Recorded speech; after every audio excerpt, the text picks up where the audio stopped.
Greetings and welcome back to another episode of Behind the Curtain Podcast, the show where we ask for insight about topics we think we know everything about, but don't.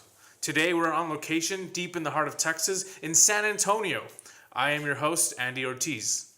Today's episode is titled The Art of the Café, where we have preheated our ovens to 400 degrees, kneaded our dough, and roasted some coffee beans as we welcome Jose Campos of CommonWealth Coffee House and Bakery. Jose, thanks for being on the show. Thank you, guys. Thank you, Andy. Thank you, Pablo. Thank you for having me. Before we begin, I'd like to congratulate you as CommonWealth has just had its second anniversary, yes? 2 days ago was 2 years. Here in January of 2017. Much congratulations to you, my friend. Thank you. So, like with every great story, we begin at the beginning. Jose, where were you born? I was born here in San Antonio, Texas. I was raised in Mexico. All my family's from Mexico. What did your parents do? My parents both have very successful real estate brokerage firms. Yeah. So very entrepreneurial. So San Antonio's been that. It still has a little bit of that small town vibe, but it's definitely growing. Definitely. San Antonio is grown a lot. I've been back now for 3 years. Having grown up here, it's been a journey. It's been fun to see my city develop. Even though it's the 7th largest city, as you said, sometimes it kind of has that small town feel.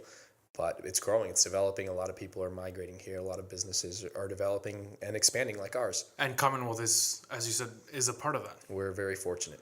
Yeah, very good. So let's get a little bit personal here. I really wanted just to ask you, I know a little bit about you, but maybe before knowing each other, I don't know much enough. So we're going to get through that today. Of course. So I want to ask you, when you were 10 years old, what did you want to be when you grew up? I'm not sure specifically 10, but whatever. Around that age then. Right. Something that comes to mind in my youth, early on as a kid, for whatever reason, I was enamored with cars. And I had a little portfolio full of Hot Wheel cars, right, that you could buy.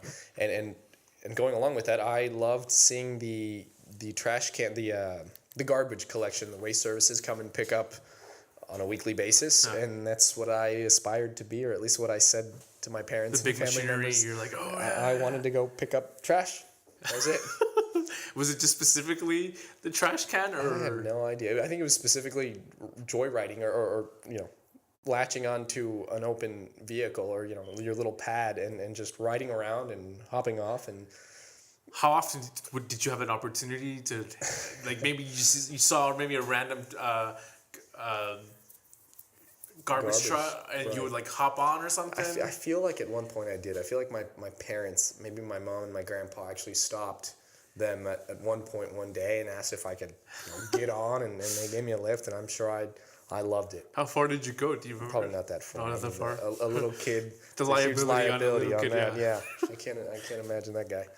So, did you get in trouble a lot as a kid? I had fun. I was an active kid. I was the first. I'm the oldest of 4, and I come, being Hispanic, come from a big family, and I was very active. I played sports. I was very involved in school. Like I said, I spent a lot of my childhood in Mexico in the summers. I would go horseback riding. I would do swimming. I grew up when I was 2 or 3 playing football, soccer. So instead of just getting into trouble, you were just more of, you needed to be active. You had all these interests. Yeah, I rode bikes. Besides the garbage truck. I broke a lot. That was my sole interest. I broke a lot of bones. I definitely got around, jumped on the trampoline. I was told that I had this look with my eyes that made curiosity my female gleamed friends your eye. Exactly at that age. But everything was fun, Okay. At a young age, did you have a big hero that influenced you? Something that you looked up to? I can't recall anyone specifically, but I remember that, again, growing up and playing football, soccer, and watching the World Cup. I remember with my family, with my dad, I was a big fan of Ronaldo, the Ronaldo, not Cristiano Ronaldo from Brazil. And so, I remember one moment, I think I cried. I was enamored with Brazil and Ronaldo. I think it was 1998 World Cup in France, and they lost in the final in Paris to France, and I don't really cry much, but apparently I cried, and I definitely looked up to him.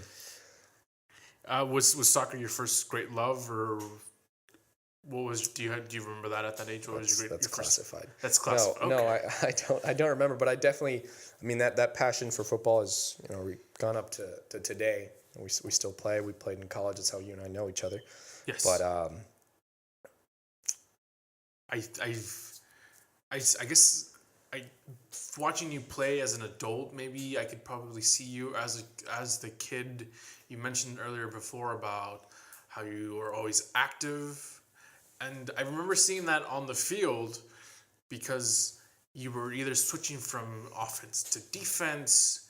You have this great endurance, and I just remember you running up and down gave me a sense of calm that I could depend on you. we were very competitive. I Yes, mean, I think besides we took that, we're losses very personally, if you we took. remember. I We didn't lose think very you and well. I got into some shouting matches Yeah. about losses, Yeah. but just having that reliability upon you, like okay, Jose's on the field, it's gonna be a good game. It's gonna be a very competitive game. It's gonna be a close game. So Thank you. That always makes it more interesting, right? you're right. We played indoor and we played both outdoor leagues. So okay, so that troublemaker at around 10 years old, you going into high school, did that change? I don't think so. I think it was just kind of a state, 4-year time frame of development. I definitely played, again, football, soccer. In high school, I played tennis. I played, I did cross country. Yeah. For soccer, I'd stay in shape. So I was very active. But that's when I got to, maybe I would say, expand my horizon a little bit mentally. Started working more with the local community. Yeah. Giving back, volunteering. I got to know a little bit about Habitat for Humanity, for instance. I think it was the beginning of what I would say, what I've developed or how I've developed via college and now a professional career, if you will. How did you stumble upon Habitat for Humanity? I think the local church at that time when I was in high school, as you know, we'll talk about it later, but it's something I did in college, but it just happened. Something that you stumble upon.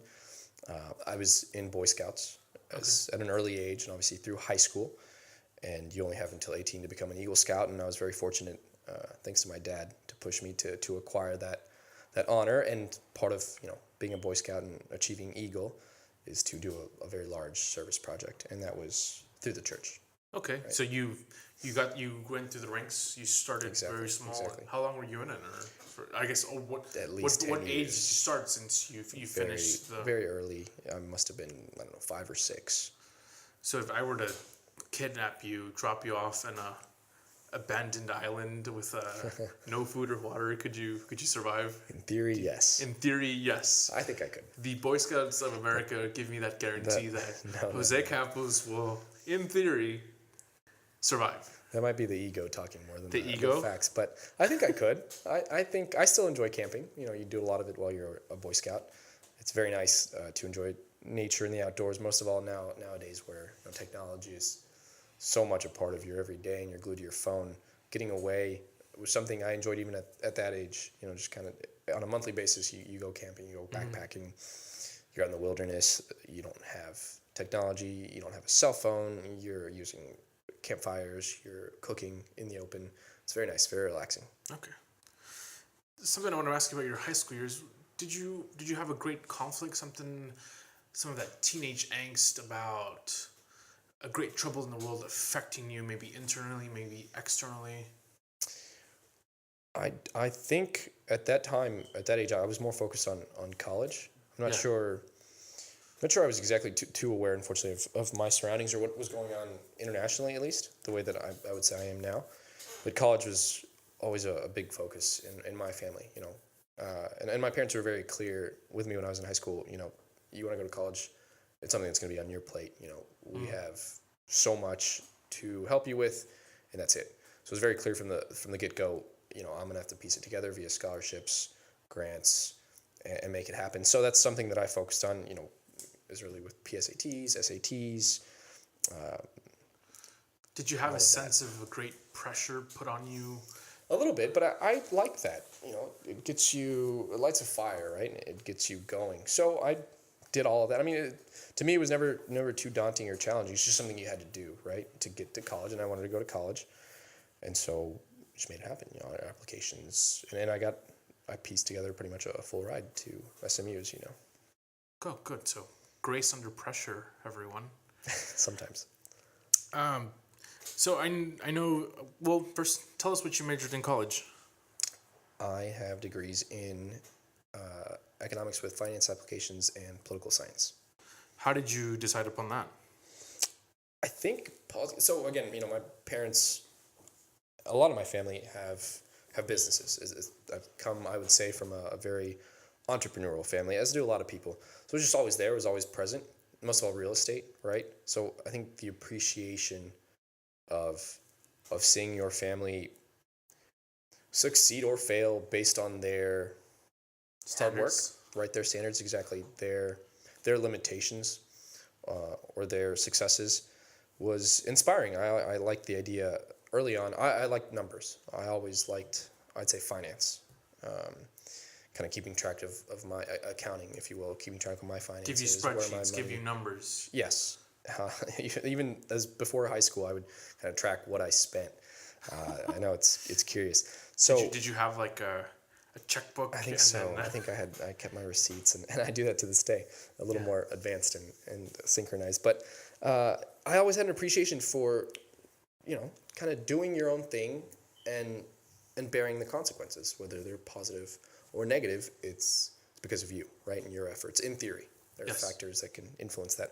So going into college, I looked for business, right, and SMU is a great business school, but for whatever reason, in high school, I got really into politics. I enjoyed my poli-sci class, government class, I think, and econ class. And for whatever reason, I became very interested in politics. And for whatever reason, my mind in high school thought if I do get involved in politics, I should know about economics. So that's why poli-sci and econ and finance just made sense. What lessons from you've spoken about how you come from an entrepreneurial family. What lessons did they impart upon you moving forward at that age? If you had this great influence coming from your family, what stood out from you at that moment? I think just getting things done. I mean, as simple as that might sound. So this attitude about being active, about getting stuff done, that's the Campos ethos, maybe.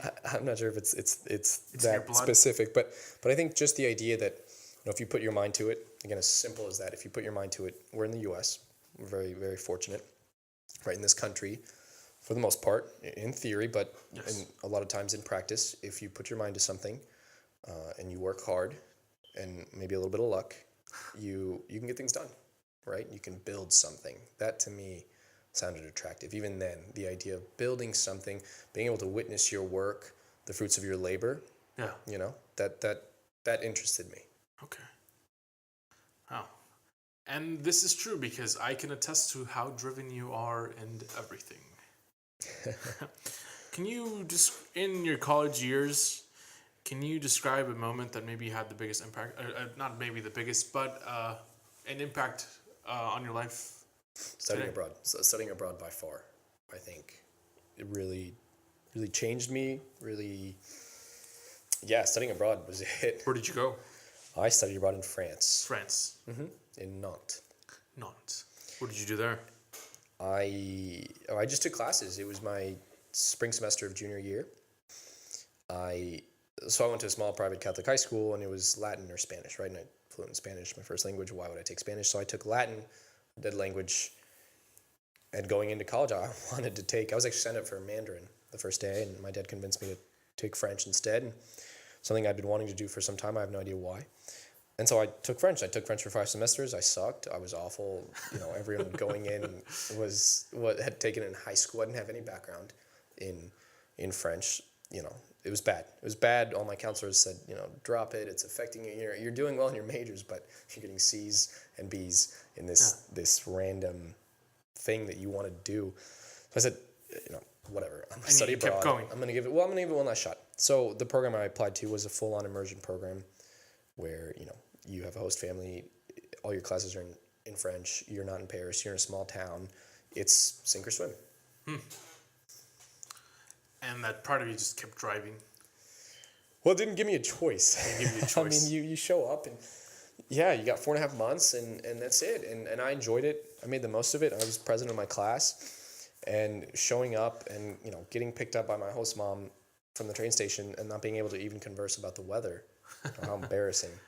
To leaving and being pretty good, you know, not fully fluent, but relatively fluent. It was nice. Survival called in. Yeah. Instincts.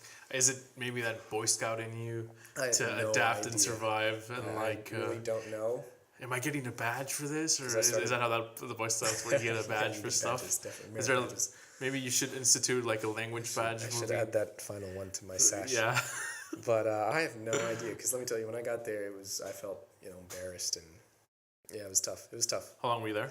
4.5 months. It's not that long. Something kind of a common theme of I'd like to ask people when they're in college is how did you deal with the stress? Because college is this great task of balancing different things. So stress is an effect of it. How did you deal with that? Yeah, no, that's a great question. I think different people deal with stress in different ways.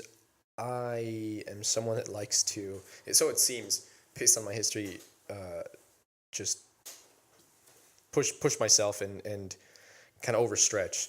So in terms of stress, like I said, definitely being active, playing sports, that really helps. We played football, soccer. I went to the gym. I would go to the gym late. You know, I'd try to get work done, study, you know, do whatever you need to do, and then kind of just before I go to sleep, relax and go work out. You know, kind of just clear your head. Just a nice take a combination. shower. Exactly. Definitely get away. We had great access to libraries and books and technology. Maybe watch a movie or read a book. But again, I mean, just settling down, getting things done, and then de-stressing via sports or the gym. You know, we'd go rock climbing, right? Yeah. That's nice. So you've dealt with all the stress. You knew that you were going to become an entrepreneur, right? Going into college? Not really. I mean, it's something I thought I wanted, but I definitely don't. I don't know. I don't think so. I don't think I had like a clear plan or this was it. I just knew I was interested in having my own business. I didn't know. I don't think I could tell you at that time what that would be. So did you have a moment where that sort of clicked? It sort of just, hey, from this moment on, I'm working towards that. Did? Not really. I think one of maybe the ulterior motives was always to have some kind of financial stability via a successful business, if you will. But no, there was no, you know, aha moment or at any moment where I saw this track or this path or this way to do it. It was very organic. Okay. We'll hold that thought. We'll we'll get to that a little bit later. So, okay, so you've mentioned you studied abroad. Once you graduated from college, what did you do? So I studied abroad, and I've never been to Europe. So I loved it. It was fantastic. I actually... So after college, you went to Europe? No, so I studied abroad, right, during Yes. college. And then I finished my program. It's just a semester. I still have to go back for my senior year. And since I've never been to Europe, I stay and I backpack, you know, kind of your typical American thing. And I did like 13 countries. And it was amazing. I ended up staying and living in the Middle East a little bit, working with refugees. We can get into that later. And then came back to SMU, finished my senior year, and then started working. So after graduation, you went straight into work? After graduation, I stayed in Dallas a little bit, worked on a documentary with a close friend who had a degree in film on the refugee community in Dallas, as you know. That was fun. I worked for an investment firm in San Francisco a little bit, and then I actually went back to France and worked for the French government. One of the goals there being to perfect my French, really achieve fluency, and I went back for 7.5 months, so a total of 1 year with the study abroad program. Go back to the documentary. I vaguely remember the documentary. It was a long time ago. It was a long time ago. I remember the subject, but how did that fall into your laps? Walk me through that. Yeah, so as we said, college, you know about SMU. I don't know how much we have to go into it, but it can be a bubble at times. And right outside of SMU, literally 5 minutes away, is a huge refugee community in the neighborhood called Bakery Meadows. So playing football, soccer, and being involved in the Catholic campus community at SMU, I ended up coaching soccer a few times a week at Bakery Meadows with refugee children, right? So it was a program through Catholic Charities. It was a lot of fun, and the IRC. So that's how I got involved with that and got to know how there's a lot of refugees in the U.S., in Yes. Texas, and in Dallas. and write by SMU. So that's how that got started.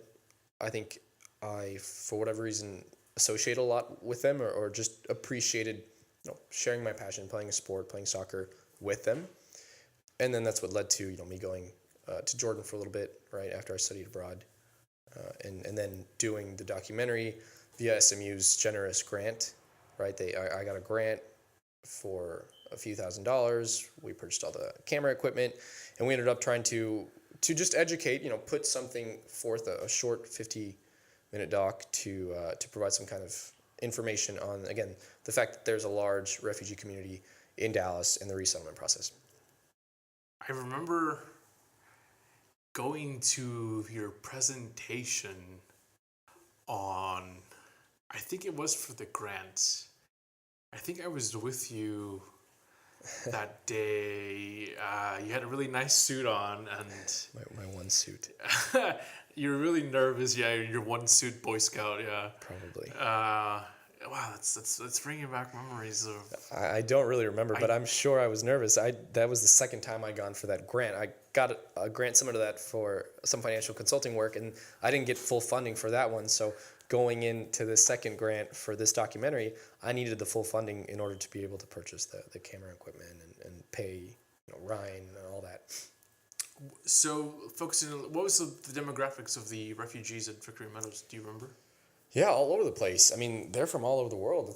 I think primarily we summed it up to the top 5 countries, if you will, the top 5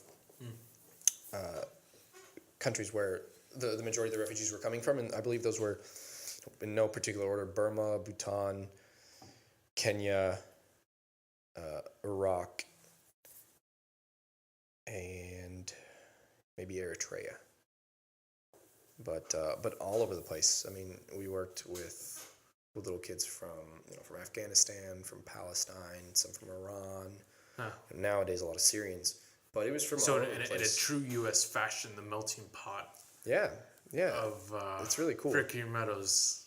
Yeah, and deep you get that in in the heart Dallas. of Texas City. Seriously, yeah. And you have that in San Antonio too. But yeah, it's a fact, and it was fascinating to me that here I am at SMU, very very good school. Very fortunate to be there, really enjoying my experience, education, all that. So many resources and doors open to us, as you know. And here are these kids having just arrived and their families in an awful situation. I mean, you're a refugee. You got it tough.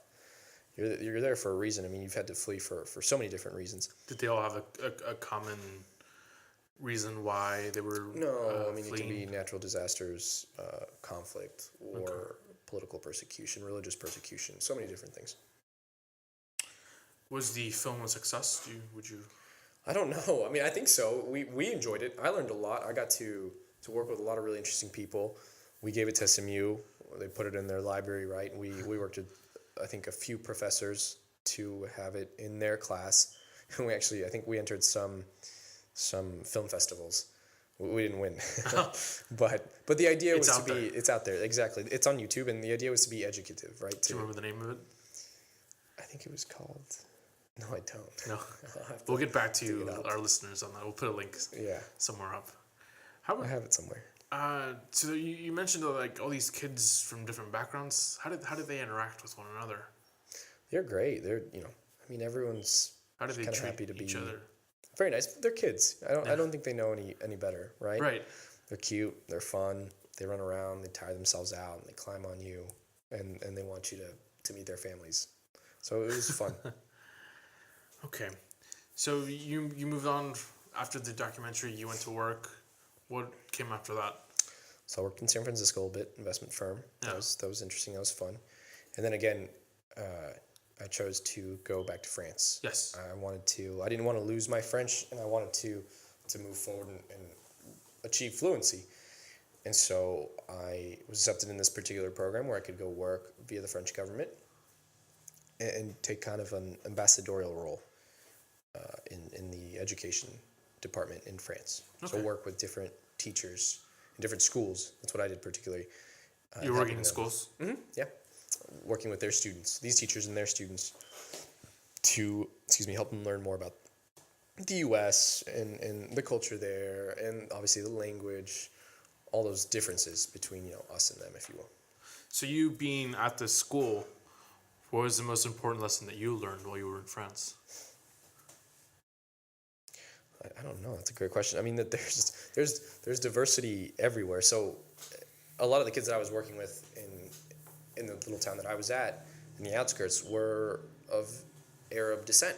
Oh. Right? And so it was really cool where I'm not just working on my French and my English and sometimes my Spanish. I mean, being Mexican, there was always that question, oh, this and that and yada yada. But there was Arabic involved and Arab culture, right, and the Maghreb and all that. And so it was really cool. It was something there's very common words, the Arabic language and Spanish. The Spanish language. That I guess you can use that as a jumping point off. The Inquisition. Oh yeah. What's the jumping point? No, I get it, but it was really fun. It was something I wasn't expecting, and having spent some time in Jordan, and being interested in refugees, a lot of them coming from the Middle East, it was nice. So was the diversity thing that maybe what surprised you the most about your journey there, or? Well, I think it was interesting to, there's a saying that all politics is local, and it was just interesting, leaving the U.S. where, the rhetoric here is very much, if there's any tilt in terms of immigration, it's anti-Hispanic, and in France it's anti-Arab. Oh. So it's just kind of that, everyone has their populace or that specific culture or people that I think it's sometimes convenient or easy to hate on. So it's just interesting being Hispanic coming from the U.S. and then going to France, working with the French government, right? And then seeing that, I'm working with these a lot of Arab students, a lot of French students, and now they're the ones that are I guess easy to pick on, the target, if you will. So you noticing this, was it easy for you to relate with them? Yeah, I think so. It was just interesting. It was kind of a mix. It was a lot, but I enjoyed it. It was a great experience, and again, it was just very interesting. Mm-hmm. It translated something, like it tied it in, but again, in a different country, different culture, different everything. But there was still this aspect that exists in the US. But the exact same issue was this common thing. Mm-hmm. It has been this common thing. Okay. And obviously there's different factors and whatnot, different circumstances. Right, but deep down. But still very interesting. So you were very far away. I guess I never really asked you this, but did you miss your home? Did you miss the U.S.? Did you miss your family? I know you and I, when you were abroad, we didn't speak as much because I got postcards from you, so I was like, my mom would be like, hey, this came in the mail for you from France. And I'm like, it's Jose wrote me a letter, and then I guess I still have those, by the way. So. Right. No, I mean the right answer is yes. Of course, I cried and I missed home, but no, not at all. I loved it. I think I'm very easygoing. I wanted to go there. I wanted to go back, and I'm very much. I can be in control of the situation. So for me, there was no challenge. Obviously, I miss my family at times. I wanted tacos and I wanted guacamole. And there were aspects that sometimes are very difficult to find. Yeah, but other than that, no, I honestly had a great time. The people I was with, I love France. I mean, the culture, it was fantastic. So no, it wasn't very difficult. And two, it was a short stay. I mean, all in all, 4.5 months, 7.5 months. No. A little bit of traveling after that. I knew I was coming back home. Okay. So, coming back home, did you immediately jump into starting CommonWealth? No, not at all. I actually did. I came back to San Antonio because that's where all my family's at, and I was going to go work for a hedge fund in Fort Worth. I was considering going back to San Francisco. I had a few options. I was just taking some time off, spending time with my family. It'd been a while since I'd seen them, about a year. And then I started doing consulting work, business consulting. In San Antonio. It was just an opportunity that presented itself. Short story. And myself and a business partner, a close friend, started a consulting firm. We started doing business consulting. We had a lot of family friends, small business owners approach us and say, hey, my friend studied business. I studied business and finance. Help us with this. We have this problem. Mm-hmm. How do we become more efficient? How do we become more effective? How do we grow our business? Right. How do we solve this problem? And it was cool because it was in different industries. We actually ended up doing that for 2 years. Again, just very organic. Just came out Right. and we did it, and the blocks were there, and you were just we were just building, and again, very organic, and it spread via word of mouth. It was really cool. So to transition to CommonWealth, I got to do this for 2 years and work on with different clients in different industries on different problems, right? There's never, in consulting, there's never, at least in my experience, a one clear-cut solution for so many different problems. So it was definitely a learning experience. And then having, the firm was our own business, but then having your own business and confronting some of the same problems. So the firm transitioned into CommonWealth? No, at one point I stopped doing consulting. Okay. And focused completely on CommonWealth. Okay. How tempting has it been to go back? Have you reached that point? No, not at all. I've enjoyed what I've been doing. How tempting were those other hedge fund jobs and the job in Fort Worth, and how? Obviously not tempting enough for me to have done it. Yeah, but so it never reached like a point in your life where you're like, if I go right, I'm going this way, and if I go left, I'm going that way. That type of situation. It's funny that you asked that, because it just came to me right now. I've been at so many times in my life. There's been that fork, like you said, where there's a job offer or there's this opportunity, and good salary, and it can make sense. It makes sense. Yeah. It's steady, it's safe, and there's potential for growth. But for whatever reason, I don't know if I still know that, I've never taken it. It's always been, with a firm, an investment group, some private firm that's not my own, right, working for someone else, and I haven't taken it. Okay. Not since coming back. So I don't know if it speaks to me just wanting to take more risk and being like, let me try something on my own, even though again there's this great opportunity. CommonWealth comes along. And consulting came from that. CommonWealth has come from that, and I think I've been very fortunate, and it's been fun. So why a coffee shop?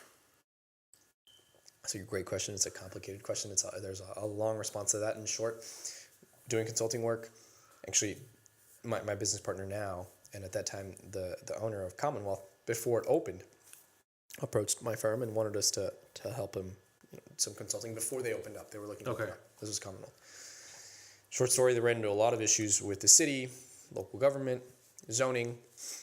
We ended up doing our contract. We finished out our project, and they were supposed to open. They couldn't, again, because of all these issues with the city. They're on the news, all that. And I got involved politically because the opportunity was there and it was interesting. And after 6 months and a big battle and a lot of coverage and front pages of the Express News and all these TV channels, we were able to open. And by that time, I had a stake. So that's how. It was just, that's how you got it. Yeah. That's just ever so happy. Like, hey, I'm helping these guys out through work, and then so I kept doing consulting, like, hey, man, and we had more clients. But you want to come on board? On the side, I was doing this, and then again, we won, and I got a stake, and then finally able to open. And now I'm an owner here. Did it become so? It became personal for you?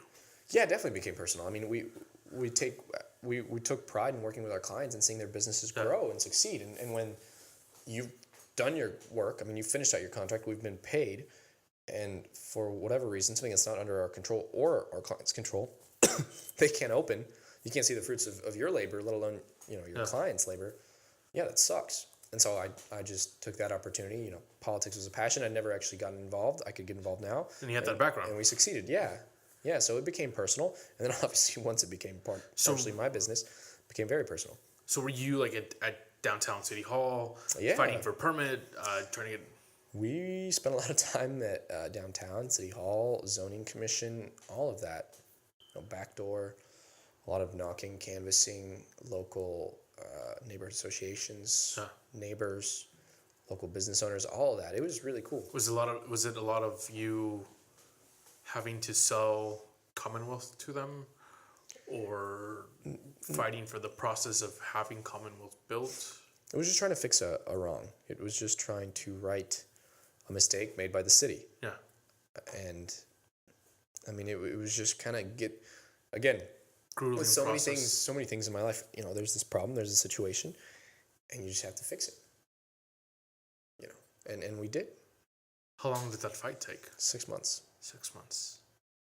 It was lose a lot of money for my client, my business partner, lose a lot of money and not be able to open the shop or actually prevail, open, and take a shot. I mean, you couldn't even see if the business would succeed, right? Right. You have this great plan, you have this great marketing campaign, this great name, this great concept, and you can't even see if it works out. Okay. Wow, I didn't know. Oh, I remember you telling me something about. I remember I would get texts from you. Hey, CommonWealth's in the news. I would see your Facebook post about something, but I never knew. I'm sure. Yeah, there's a lot to I it. guess different cities, but how detailed, the grueling. It was crazy. Yeah. It was looking back, it was cool, but at that time, it sucked. Yeah. Looking back at it now, do you think maybe that was needed to start the business, or? Definitely. I mean, maybe at the time I would have answered completely differently, but looking back now, thank God we succeeded, but it definitely put us on the map. I mean, those 6 months of fighting, got every news station to come interview us. We were on TV. Several times we were on the front page of the San Antonio Express News. I mean, we were the David versus Goliath. Mm-hmm. So opening up, whether people might have not known CommonWealth, but they knew 118 Davis Court, and they knew that we'd been wronged by the city. That's how. Yeah, that was it. That's the address. and we would call the city, and people knew, like staff knew. They were just nice to us because everybody knew the city made a mistake. It was like, okay, well, they don't want to own up to it, and they don't want to write it. Something I'm curious about. So CommonWealth it's a coffee and a bakery, right? So it's a French bakery and coffee house. So what's the secret to a fantastic croissant?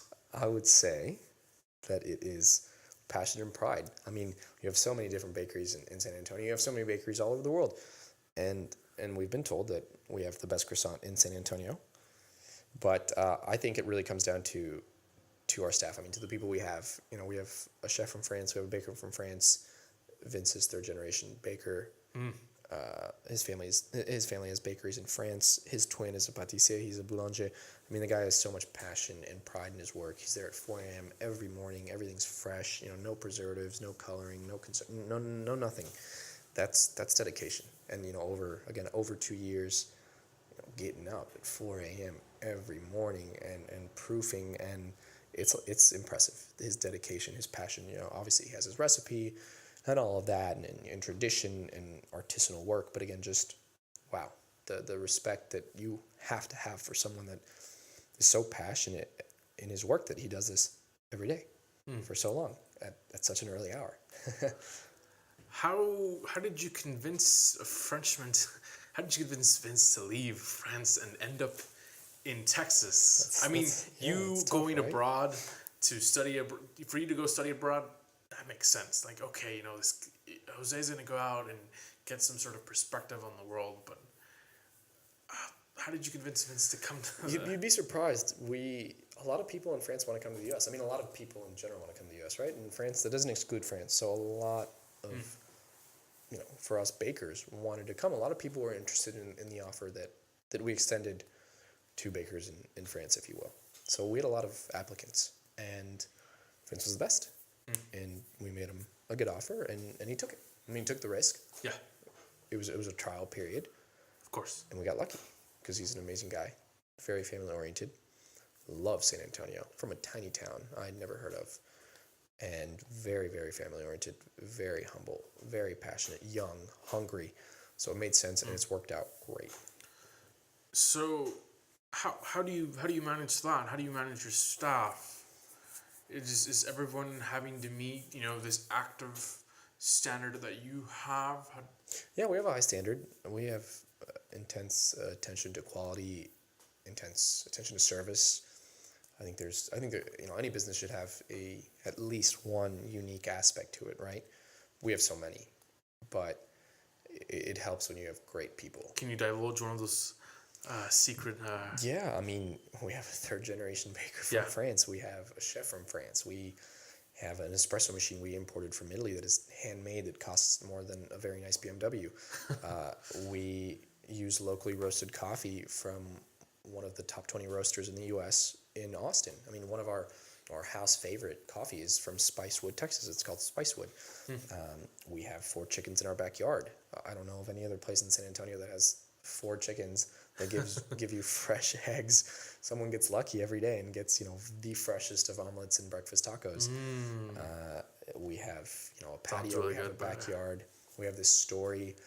It's fun. And two, our staff is, you asked that question, how do we get it done? A great manager, great staff. And I love, and again, very organic. Our staff is from Nicaragua, Puerto Rico, Mexico, France, Serbia, Croatia. I'm sure I'm missing some countries. India. No, it's cool. And right now we're 15. So it's Pretty diverse. so maybe authenticity is in the mix of. Of course. I think it's very authentic and, again, very organic. Like it's just happened. Can you describe a little bit of your management style since you have this great diverse group that you've. I didn't know you had this great diverse staff cast, helping you out every single day. You spend some time and you hear so many languages. I think it was very hands-on for, I'd say, the first year and a half. Very, very hands-on. And I think maybe at times it's been difficult to become a little hands-off. But I think it necessitates that as we look to expand, to really trust in your staff to get things done and not be there all the time. Right. Not to micromanage. Exactly. Slowly kind of hand off the reins. Again, we have a great manager. He's done a great job. We have great staff who have all bought in to the culture and to the concept and to what we want to achieve. We think we're the community coffee house. That's what it's all about. That's why CommonWealth, right? The community, from our neighbors, from the university students across the street, right? It's really cool to walk into your coffee shop and it's such an eclectic clientele. It's me looking from the outside. It makes sense that what we've been talking about the last 35 minutes or so of you've surrounded yourself with multiculturalism. You've gone to France. You've hanged out with these kids at Victory Meadows in Dallas. You surrounded yourself with everyone comes from a different background. I guess it all makes sense that has continued in your life as a dimension of who you are with your staff. Are you aware of that? Or I guess you just made me aware of it, but it's not. That's cool. No, you're right. I think that it's a strength in that traveling, living in different countries. There's always something you can learn in a different setting. When you expose yourself to something you might not be completely comfortable to or in, but to that so many different people with different backgrounds, different cultures, different languages, so many different things bring something to the table.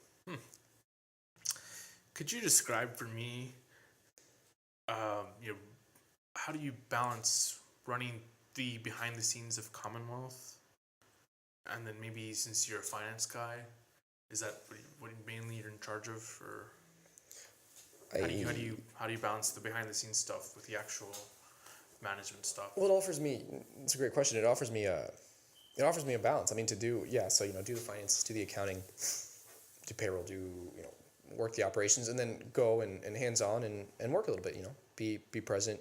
I love walking in and talking to clients, check up on our staff, the coffee, the pastries, all of that, in and out of meetings. If I can, I'll host a meeting there. If not, right now as we look to expand, so many meetings with so many different potential partners, the city, healthcare systems that we're talking to. It's a lot. There's a lot of people that we're constantly meeting with. So it's fun because that alone is balance. I get to spend some time in my office, do some work, stare at my computer, respond to emails, plan this and that, and then get out, walk to CommonWealth, do some work, have some meetings, talk to our staff. Yeah, exactly. Talk to our neighbors, meet with a councilman, a congressman, something like that. Someone that's interested in franchising us out, something like that, and then going and picking up your business partner, going with your manager and going to a business meeting. It's fun. So you really stretch yourself. You're wearing all these different hats. You're almost a chameleon, man. Have you realized that about you? Yeah, I think as I said, it seems that I like to stretch myself to the max, but it's fun. Yeah, I'm young.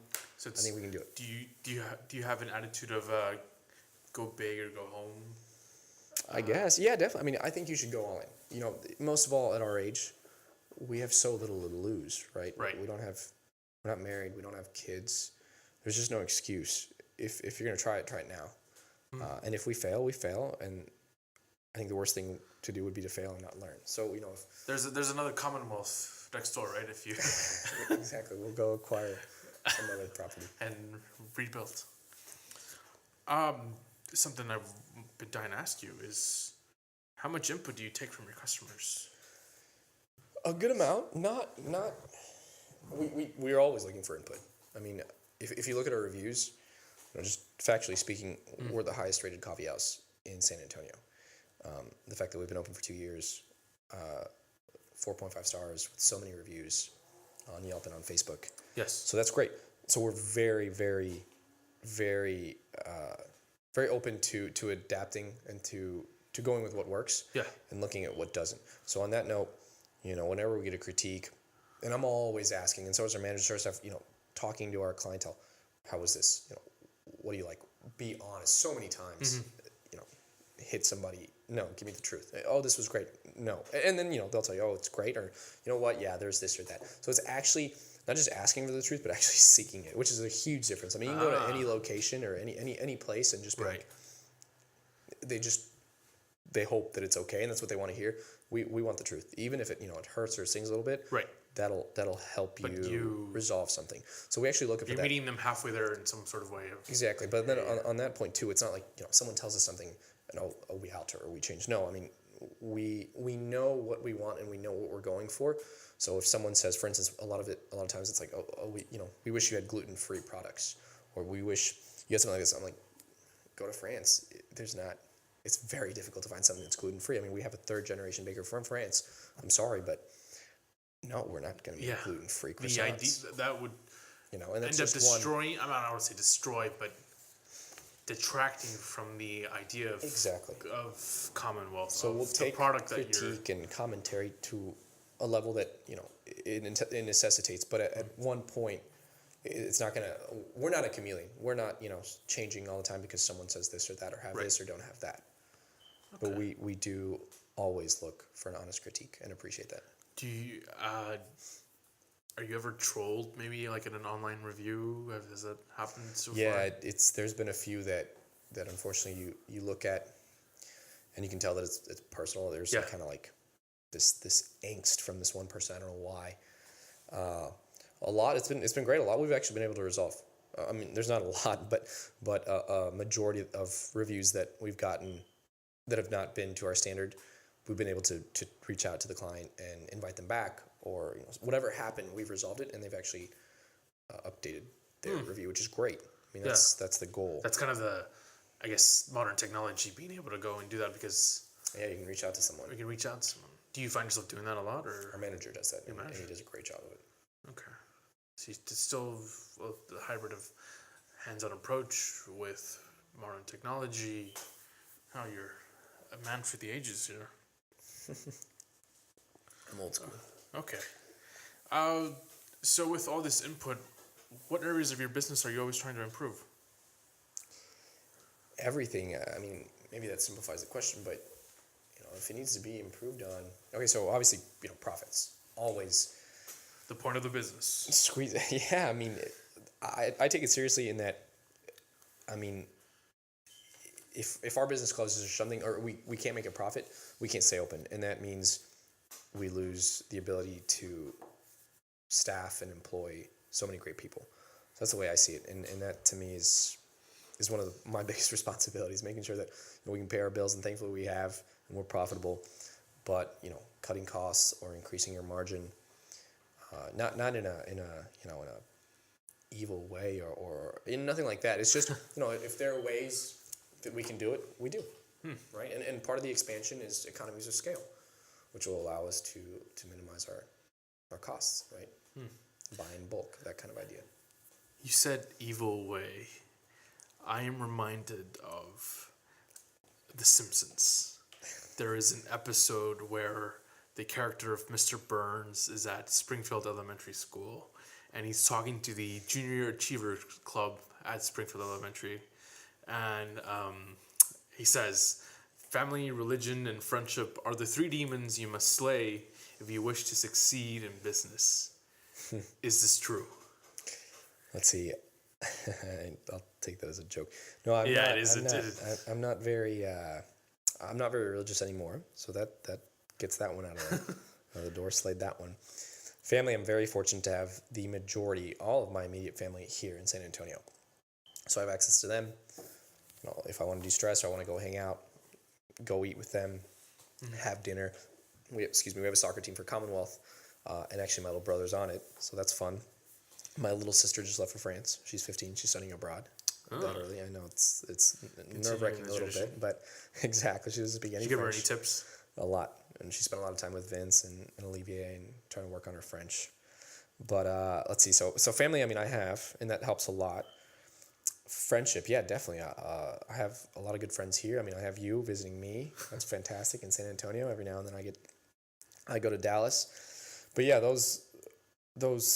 anything helps. Everything helps when you're, so invested in something. So you've been able to keep that harmony without Balance is having to big. No, definitely not. I mean, at times there's been a lack of harmony, but you make it work. I mean, having make it work. a business, you have to make it work. And friends and family are a That big should be on a aspect of that. T-shirt. You make it You work. make it work. Nike, just do it. Just do it. They're the best slogan. I know you mentioned that you worked maybe once you graduated college, you went to France and then you came back. You were at a firm in San Francisco. What experiences from other jobs have you brought into CommonWealth? Did you learn those lessons and are applying them now? Yeah, I think having worked in different fields, different industries has definitely helped. It's a great point. I think a lot of it, traveling, exposing myself to different cultures, different peoples, different countries, all of that has definitely helped. Opening oneself to critique and criticism in an honest way, like actually doing it and accepting some faults and looking to better oneself, that helps. So, I mean, definitely diversity, an openness to learn and to adjust to make oneself better, as well as teamwork. I mean, even just from basic sports, right? As we said, relying on people. I mean, it's a risk, but I think it can pay off long term. If you just try to do everything by yourself, there's only so far you can go, right? So I think surrounding yourself by a great team, by people that are vested in your interest and in their own interest, right? And you mesh. So that all has helped a lot. So I noticed that your location for CommonWealth is right across a university. Mm-hmm. So that means there's always people around. There's always an interest in what's going on around the university. Definitely, and not just that university, but another one too, right across the street. There's two. So there's two. Mm-hmm. Okay. So how has that community around CommonWealth affected your business? Well, it's been great. We, we're literally in a house in a neighborhood. So, I mean, the house next door is a family, right? And everyone around is our family. So they walk to CommonWealth. We keep that in mind. We're very vested in our community with our neighbors, in our neighborhood. UIW is right across the street. So a lot of students, a lot of professors, a lot of staff, a lot of faculty. It's really cool. We work with the university a lot with different departments. Trinity, we work with a great nonprofit at Trinity, right? So always working with different people. We work with a lot of businesses, a lot of nonprofits. It's really eclectic, as I said, and it's really cool. Is maybe in the future a team up of CommonWealth and, let's say, Habitat for Humanity, like you mentioned that earlier before? Well, we work with Habitat for Humanity. I mean, okay. One of the local nonprofits we work with is Habitat. We've when you do a build, right, you have an inauguration once the build is done, right, and the family takes the house and they bless it, and they have this kind of big community gathering and food and celebration, right? Mm-hmm. The house is complete, and we've made donations. We've sponsored coffee and pastries to just contribute. It's fun. Okay. Wrapping things up here, where do you see CommonWealth in the next 5 years? What are the big plans? Well, we're working on 7 new locations right now, so that's exciting. 7? Just in San Antonio. 5 years, that's a long way. I mean, this is in the next 6 months, so we hope. Whoa. But 5 years, I have no idea. We're very focused on San Antonio right now. We like being in San Antonio. We like working with our community. Maybe outside of San Antonio in 5 years. In 5 years. All right. Maybe outside of Texas. I have no idea. Okay. So we're just about wrapping things up here. Before I let you go, thank you very much for Thank you for having me. agreeing to this. Behind the curtain. Behind the curtain. Hashtag fantastic. Hashtag fantastic. I want to play a quick little rapid fire game with you. I'm gonna ask you some. I'm gonna put 90 seconds on a timer. Damn. By our producer here, and there's 20 questions. Let's see if I can get through all of them. So I'm gonna go as quickly as I can. This is scary. Yeah, keep up. All right. Okay. So are you ready? Mm-hmm. All right. 1, 2, 3, and all right. Chicken or steak? Chicken. The last movie you watched? I don't know. You don't watch movies? I saw. I have no idea. All right. The last person you went to dinner with? You. Me? Okay. Are you a thrill seeker? Am I what? A thrill seeker. Yes. Coffee or tea? Coffee. Who killed JFK? I have no idea. Somebody. Somebody. Yeah, that's what it says on his obituary. Somebody. Okay. If you could have a dinner date with any historical figure, who would it be? Nelson Mandela. Nelson Mandela. Oh, nice. Who is the best president we've ever had? I like Bill Clinton. You like Bill Clinton? Yeah. You're a little too young to. Anyways, your house is burning. What's the one thing that you save? My dog. What color describes you the best? Blue. What's the dumbest purchase you've ever made? Maybe a house. A house? Yeah. Ooh, take that, economist. Pancakes or waffles? Wait, what? Pancakes or waffles? Pancakes. The single most valuable thing you've learned? Have fun. 15 seconds. What's your favorite sound? My favorite song? A J Balvin song. Who's your favorite Spurs player? Cristiano Ronaldo. It's Spurs, bro. Tim Duncan, man. Tim Tony Duncan, Parker, the fundamental. fundamental. Light roast or medium roast? Medium roast. Oh, and that is time, everyone. Wait, I wanted to. What? I sucked. I did not Yeah. answer. That's all point of the rapid fire, man. Yeah, that's fun. Well, this wraps up our show. It's another great episode of Behind the Curtain. Please remember to follow us on all social medias. I'd like to thank our guest, Jose Campos, and CommonWealth. I wish him the very best. Thank you very much, bro, for being Much on love. this. Thank you very much. I love you. Listeners, we'll see you on the next episode. Thank you. Tune in.